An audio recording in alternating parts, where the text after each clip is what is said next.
Me. Sorry.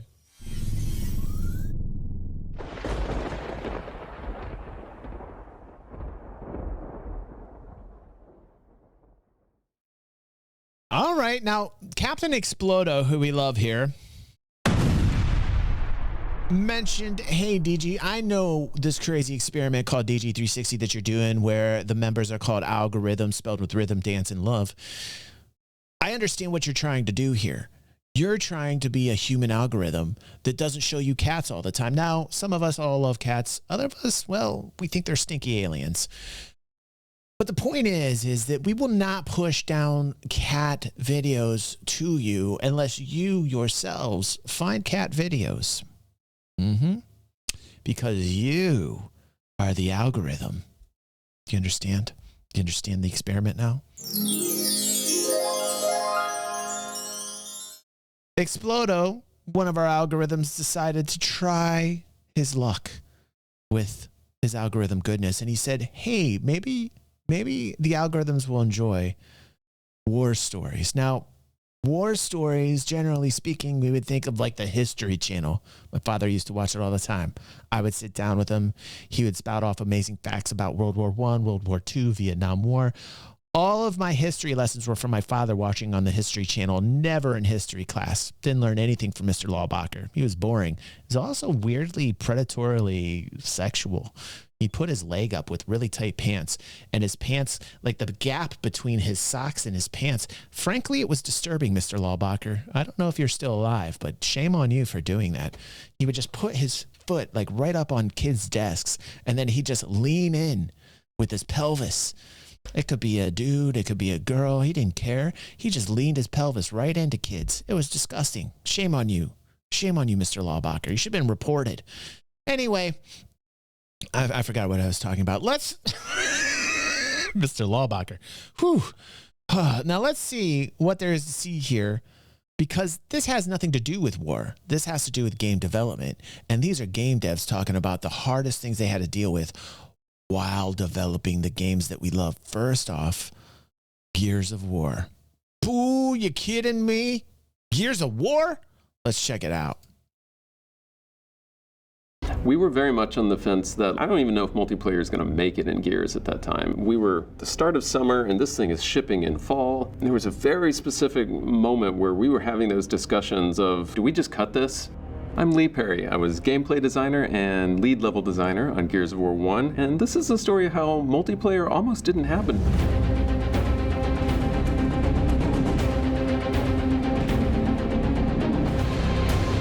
Also, I do have some a gripe, because they obviously took this from me back in the old days.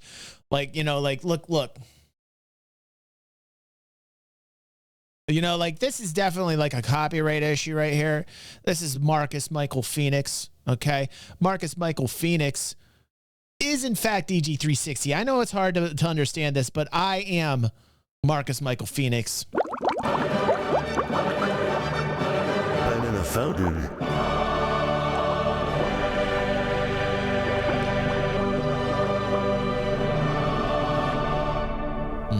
People cracking on soul patches now? I don't think so. Generally speaking, somebody who is a level designer is somebody who's putting together the world around the player. And it's a very challenging role to hire for sometimes, because there's so many different facets of just being a level designer. And depending on the size of a team, sometimes a level designer is a very specialized person. Sometimes there's a level designer who's just visuals, just a scripting guy, sometimes just a lighting guy. But they all kind of carry the same broad badge of level designer. So the thing at Epic back then was, it was a very small studio. Everybody was fiercely independent, and so you get games like Unreal Tournament where one level designer wants to make pyramids in space, and one level designer is making a castle, and one level designer is making skyscrapers, and everybody was kind of like, hey, you just kind of make some cool stuff and we'll put it in a game. We had this real transition period of like trying to make a coherent thing. And part of that was Microsoft came along and we needed to make a project for what would end up being the Xbox 360. We need to make a thing for a console that is like a coherent actual game that is, as opposed to just a lot of really cool stuff stuck together. It wasn't going to be focused on multiplayer. It was very much about making a cool single player experience. And part of that came out of some levels that were gorgeous at the time that we ended up taking to GDC, and everybody who saw it was like, oh my God, that's like one of the greatest things ever. And it became kind of like the hook for what we needed to bring to life I remember that. in terms of like making it That was at like E3. a real game. It had the basics of a cover system in it. I remember and that this. alone, between how it looked, between it having cover, all of it kind of came together into something that like nobody had really seen at the time.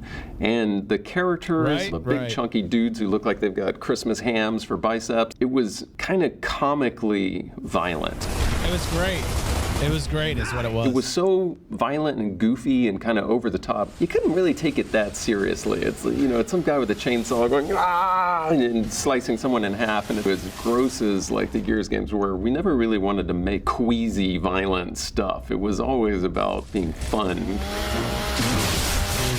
So one of the Gears of War brought it, man. Like Gears of War, the whole franchise, the Gears of War is just like, dude, the vibe you got from it, are you kidding me? It was next level. One of the things that massively framed how Gears of War worked was this drive to show off pretty characters. We knew from games like Battlefield 1942 as an example, which we all loved. Everybody at that studio, man, we played that game so much, we loved it. But we were acutely aware of the fact that like when you're shooting at someone in a game like that, in Battlefield, you know, they're 3 pixels tall on a horizon, maybe something pops out and you headshot it, etc. So we had this major drive, especially pushing as like a technology company to show off all of these like characters.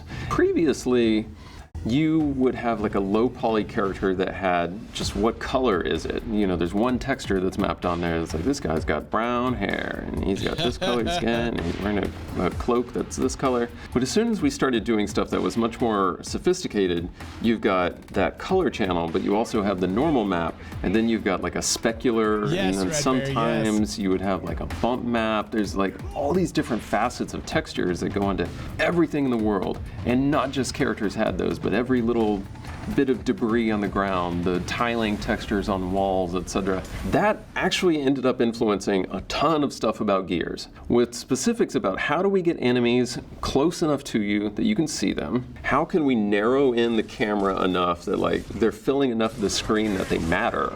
And it was a very tricky balancing act to try to get a shooter to work with somebody who's, 12 feet away from you in game. And so there was one level called Street Fight, where it was just like this narrow street, and there was a couple of doors and stuff over here, and there were some enemies over here, and there was like a line of cover between the curb on both sides. And it was so radically condensed that when we first played that and we had enemies hopping into cover, you felt so much more vulnerable. You felt like that person, if they really wanted to like roll over here or whatever, is like an imminent threat, but they were also really visible. Even when they're in cover, and even when the cover looks good, you see them pop up, and it's always artificial AI, like they hold it for too long or whatever, but it looked really good. But the very core concept that we wanted to show big characters, it shaped everything. It shaped why we ended up having cover. It shaped why we had the little roadie run thing where the camera, adjusts slightly, and then when you slam into cover and the camera's up here and it like tightens in on stuff, the drive to just show characters kind of designed a big chunk of the game for us. Yeah, man. We knew from a very early point that we wanted to do multiplayer. We had these moments where we're looking at what we had made and had to offer, and it was so daunting because any attempt to like mentally connect what we were doing with what Halo was doing, we were just dramatically losing that battle in terms of the manpower we had associated with the effort.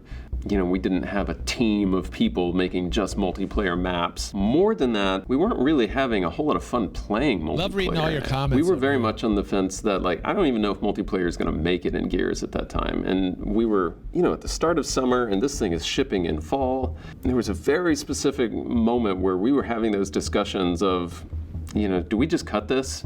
Because we're never going to be able to compete with that. It's a very challenging thing, especially as a designer and especially as a level designer. But we didn't really realize early on how challenging that would be. We kind of pushed off a lot of that while we were bringing on the much harder task, seemingly to us at the time, was to make this single player, tense, dramatic, new way to play a game. And we still didn't have what we felt like as a fun multiplayer. We went through a phase where what if we make a map that is very similar to Counter-Strike's Dusk, just to see what that's like to play with our cover system. And it was always a train wreck. Those games, they play fundamentally different. Everything that we were trying to kind of base our previous multiplayer knowledge from were worlds where I could be in a room and I'm sneaking through it, and an enemy comes through this door, and in 1.2 seconds he pops you in the head and you fall down dead, and you never saw him come at you. You had no idea he was going to be there. And that was kind of like what all of multiplayer was through most of Gears 1, was just these very frustrating moments of it. I think, a lot of the maps that we were pulling our influence from were as well, Counter-Strike maps and Unreal Tournament maps, and every first-person shooter map was all about mobility. One of the things with how we always made Unreal Tournament and Unreal is, especially with Unreal Tournament, is how fast a character moves. You're running around in scale like 25, 30 miles an hour, just woo, full time. Somebody runs through the room and they're just like a blur. And so it was a massive departure when we went to working on Gears and we wanted things up close. How do we design gameplay for characters that are moving at kind of a normal human amount of speed? And so it changed everything about the scale of the maps, the density. Yeah, the character movement really brought this realism to the game that I had not felt in a very long time. You literally had that physics, where you were moving, that really was immersive. It really was a great design choice. The detail of the maps, because in Unreal, I just would have blasted through here at 80 miles an hour. And how do we slow players down and make something that's creepy and it has horror elements to it? It was a massive shift for most of us to try to make that transition. It was really only up until the beginning of that summer before we shipped where we made what amounted to a test map that kind of became gridlock. It was all low cars, low covered walls. We forced the enemies to come out at one location. You're running out of the hall and the enemies are across from you at this other hall, and they're coming from that direction. You're not going to be able to kill them at that distance, and much like in the single player campaign, the whole point was that you had the opportunity to see what those people were doing. And so I could lock in behind a cover and my camera is going to see, and you're like, okay, 2 of them went to the left and the rest of them are coming up here or whatever. That changed everything. From that point, if you got shot in the side because you were focusing on someone, it was way more your fault than the person coming in on the side. That's the golden rule of almost any game to me, is the best games on the planet. When you die, ideally you think of it as a thing you did instead of blaming the game for it. Yes, sir! You're not gonna hit me! Yes! Dude, man. Legendary. That was the fundamental shift of when it clicked for us, was that one map. We had a playtest in that. It was hooting and hollering, and everybody is calling out, okay, 3 of them went that way, watch that side. Okay, 2 of them went this way. It was much less just running in between rooms and suddenly dying. Early on, when, in an Unreal map, when you're streaking around the level, you're running in and out of rooms, around corridors, and somebody's in your face, etc. With Gears, you had this tension of you knew there were enemies over there and you needed to be, because you slowed it down and it became much more tactical and real. It's so right. He's so right. able to see them and have this situational awareness of what was going on in the map. And that was massively helped out by us using cover, nuts. especially low cover. You know, it's a joke in the industry, and it certainly carried on for a long time about these chest-high walls everywhere. And that cover system that gave us the view of the battlefield let us inform the player that, oh, there's 3 guys over here, and they're coming in over here, and this other guy is kind of flanking you over here. And it's important to like see what the enemy are doing, as opposed to they just pop out of the door next to you. One of the absolutely most core principles with Gears gameplay is things have to be visible. Gears has this kind of meathead veneer to it of like dudes going, yeah, and everything, cutting worms and chainsaws or whatever. But like under the hood of it is fundamentally a lot of really cool tactical stuff that wasn't simulated. Or, you know, it's not like, oh, I entered cover and now I get a +3. No, they took the engine, they slowed it down movement, and they added camera shake, and you legit felt like you were the character running and jumping, and like it was slowed down, and it became much more tactical. That's why a lot of times on simulators, combat simulators, when you're flying, a lot of people in the space sims, they'll slow down the flight to give you more of that dogfight feel, and it always becomes like an argument between those that are super ultra realistic, you know, uber nerds that I love, because I love realism too, versus, you know, that dogfight mentality where it's slower. It's always got to be a balance, man. With Gears of War, they just went full, like, you're going to be immersed and we're going to go slow and you're going to have to deal with it. So F your face. And I love that they went with that route with it, because personally, it gave it much more of a gritty feel to it. And it's a great design choice that I don't see a lot of other people doing. In newer titles, I don't see a lot of people kind of slowing it down like that. And I respect that they use that decision, because they were like one of the first to actually slow it down. On my shooting stat or whatever, getting into cover and staying behind cover and flanking people worked just because it worked. And it's like, if I run up to the side over here and I see someone who doesn't notice me. You saw Mass Effect employ this, where EA kind of took this too and ran with the ball, and they slowed it down as well, and it had that same kind of similar vibe. But I always thought Gears of War did it slightly better. I mean, he's looking this way, I get shots on him or whatever. It just organically happened. And Gridlock allowed every example of that to just happen naturally. I like this. This is good, Explodo. This is good, dude. We had just finished a play test, and everybody was super excited about it. And it was a very like open discussion in that room with the people who were playtesting that as to whether, you know, is this enough to continue keeping this as a feature, and whether we were going to ship with multiplayer at all. Come on! And from the moment that map occurred, we knew that we needed a lot more maps that were of that flavor, basically, that still had as many lessons learned from our single-player campaign as we needed to bring into multiplayer. It basically took everything that made the tactical versions of gameplay for Gears just really snap and pop. And that's basically kind of became, we need to do that as much as possible with all the future maps. Really recognize that these are the things that make them function. We need this in all the maps. So we definitely learned from Gridlock, like, the power of low cover and central visibility over an entry area. In every map, we really wanted to have the faucet of where enemies came from, so that you could like see the choices that they were making up front. Or at least if you didn't, the maps are actually the maps are much more vivid that way too, if you understand what I'm trying to say. When you slow stuff down and it becomes more tactical, the actual environment that you're in it's much more vivid, and you use a lot of it, you know. Whereas, like, you know, on some engines, they'll speed up the movement to the point where you're just like flying by environments. Not the greatest example, but I used to play it all the time. What the hell? Blizzard Activision title. I'm having a brain fart. What's the BR? What's the BR Activision? Quake is a good example. Quake is a good example too. You would just fly around, you know. You would just fly around, and you know, like you had your leveling, you had your level design, you had your maze, and you run around, but it wasn't as important. You know, the environment wasn't important. You were just like flying around.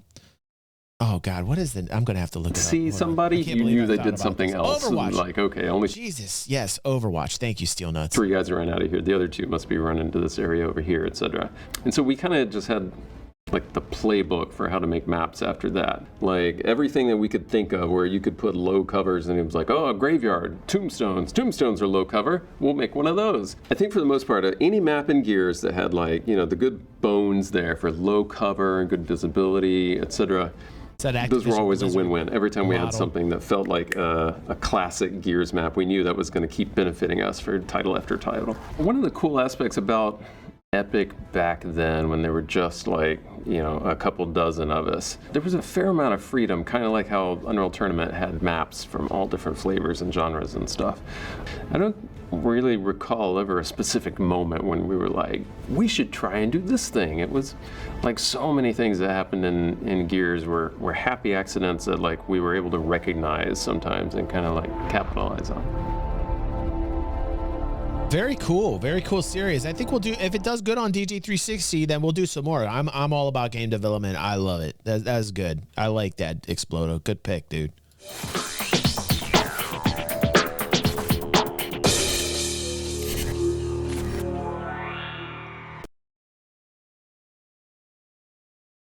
All right, guys, I'm having a blast. We've got so much more, man. How long is this stream going on? Oh, we're on 4 hours now? All right, I'm feeling good.